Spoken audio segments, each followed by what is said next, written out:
Haygood is very much a community church. The church actually even kind of defines itself as the living room of Morningside. It's the place for the entire community, and that comes from Laura Haygood in her love and her service of community. That was what she embraced. Laura Askew Haygood was a foreign missionary and educator. She was a quiet but strong proponent of equal education for women, a devotion fostered during her years of study at Wesleyan College in Macon, Georgia, the first college in the world to grant degrees to women.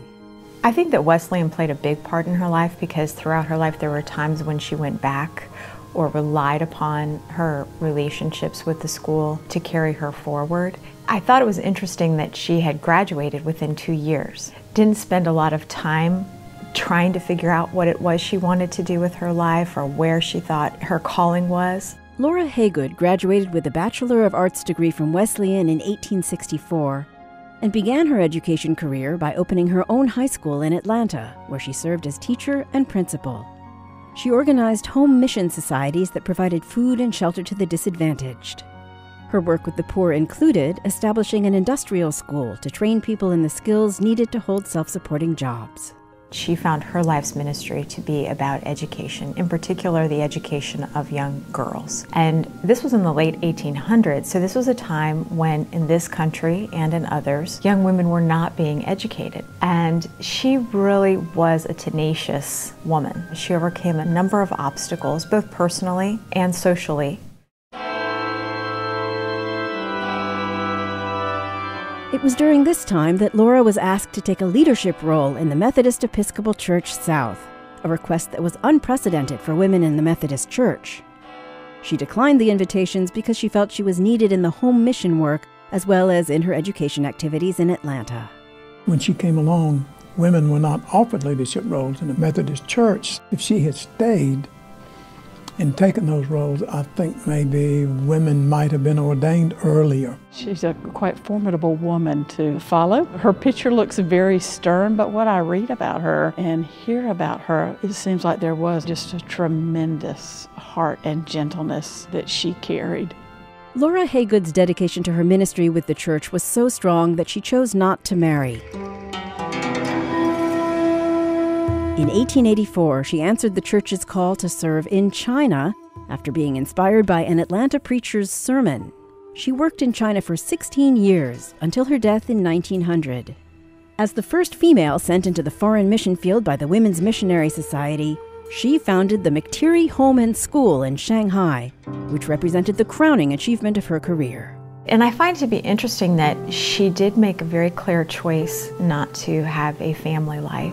And that's not so much unlike women of her day. It is documented that she made that as a choice. It wasn't something that, a circumstance that befell her. She wanted to commit to her work, and in order to commit to her work, she felt she had to give 100%. But I think that the contributions that Miss Haygood made was certainly honored by the church, and then when the Haygood Church was named in memory of she and her brother, Bishop Atticus Haygood, at that point in time, the Haygood Church was right in the middle of the most affluent neighborhood in Atlanta. And the Haygood Church has always been a church that has been involved in missions. So the fact that it's named for Miss Haygood and her brother, and the mission continue, is a tribute of a long-lasting nature to who she was. Her example paved the way for thousands of women to devote their lives to foreign missions. She was also responsible for educating some of the most influential women China would see in the early 20th century. Well, she was one of the first women to be a missionary in China, regardless of denomination or any of those things. One of the first people to go in there, fell in love with the country and with the culture and with the people. And her heart, as it was here, was about education. And she saw a country, especially at that time, that did not value women or children at all. She couldn't be a political activist, but she could help the people have a better self-understanding of who they were created to be as valuable human beings, and to teach them and to give them voice. She really preferred to be in China as to coming back home. What a great gift. Two things pretty hard to beat: education and missions. Laura Haygood's service in China was not without its many challenges. She faced the Chinese attitude of the late 1800s and overcame a wide range of adversities, from political riots to a painful sciatica condition that sometimes forced her to travel by wheelbarrow, houseboat, or launch. She worked with these young women. She started a school. She not only taught the Bible, but taught them academics, and was willing to work within that society and stayed there for the remainder of her life. So 18, 19 years of her last days or last years were spent there. And the fact that she chose to be buried there in Shanghai really demonstrated her affinity for the country and her belief in what she was doing there, because she did have opportunity to come back here. An interesting thing for me, she encouraged women from China to come to the U.S. and go to Wesleyan, which was her alma mater, and it has continued to be a great school in the life of our Methodist Church as well as around the world. She joins the ranks of women in Georgia who have maybe not received all of the accolades that we would expect in this day and age, but who in very quiet and very courageous and very deliberate ways made a difference in the lives of so many others. A recipient of many awards in her lifetime, Laura Haygood was honored after her death in 1900.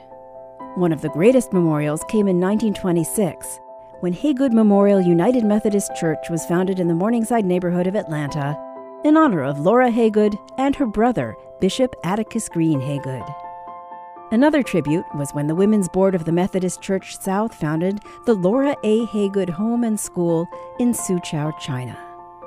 And if you look around Haygood today, even, you'll see that we embrace the idea of education and that we have a full preschool and daycare and have over 200 to 300 children crossing the threshold every day, because she had a heart for her neighborhood and for her community and for the children to make sure that they were taken care of. And we continue to embrace that.